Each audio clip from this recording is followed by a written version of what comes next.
Good afternoon students, I am your physical education teacher. आज जो हमारा लास्ट टॉपिक है वो है मैनेजमेंट ऑफ स्पोर्ट्स इंजरी।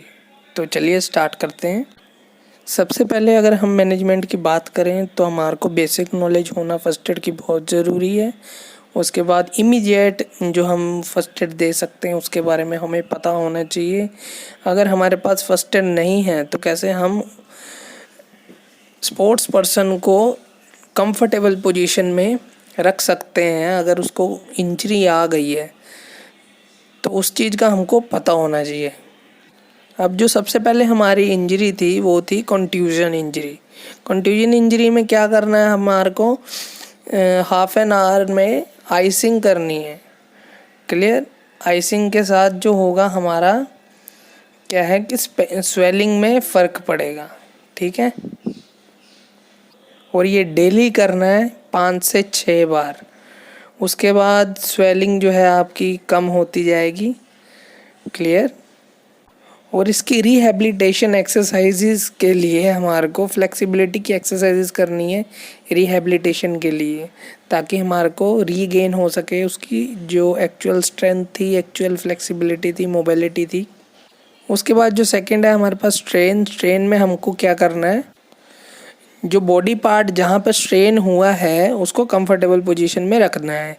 उसके बाद उसको आइसिंग देनी है या उसके ऊपर ठंडा पानी डालना है 20 से 30 मिनट तक। और अगर हम आइसिंग करेंगे तो आइस पैक को जो है डायरेक्टली स्ट्रेन के ऊपर नहीं रखना, क्योंकि इससे स्किन या मसल पे हार्म होने का चांस ज़्यादा है। उसके बाद 2-3 दिन के बाद हमें लाइट मसाज करनी है स्ट्रेन की कंडीशन में। और पेन को ख़त्म करने के लिए हमारे को पेन किलर टैबलेट यूज़ करनी है इन केस अगर हमारे को ज़्यादा पेन हो रही है। अगर नहीं हो रही है, थोड़ी पेन कम हो चुकी है, तो कोई ज़रूरत नहीं है इस चीज़ को करने की। उसके बाद हमारे को वार्म वाटर थेरेपी यूज़ करनी है आफ्टर 2-3 डेज़। उसके बाद बात करते हैं स्प्रेन की। तो स्प्रेन जो है, जो स्प्रेन की कंडीशन है हमारी, जैसा कि मैंने पहले बताया था, उसको भी कंफर्टेबल पोजीशन में जो है रखना है। अगर पाँव पे स्प्रेन आया है तो उसको कंफर्टेबल पोजीशन पे रखना है।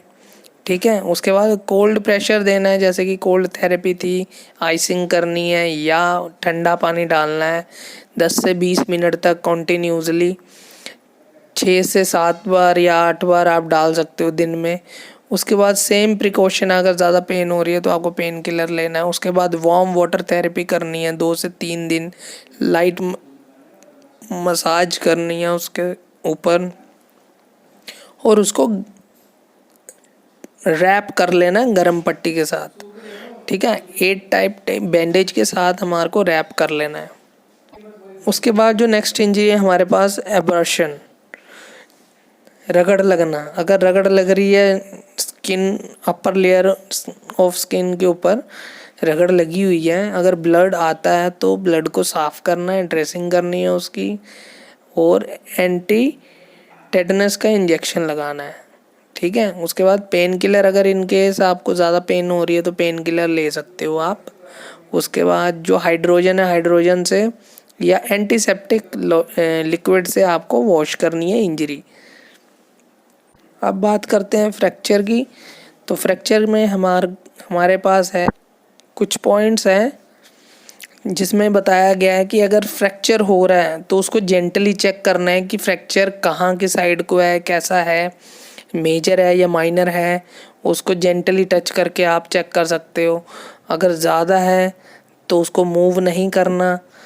अगर बैंडेज है आपके पास तो उसको बैंडेज को कवर करना है बैंडेज के साथ उस फ्रैक्चर को, ताकि वो ज़्यादा हिले ना, मूवमेंट में ना आए, जिससे पेन जो है कम हो।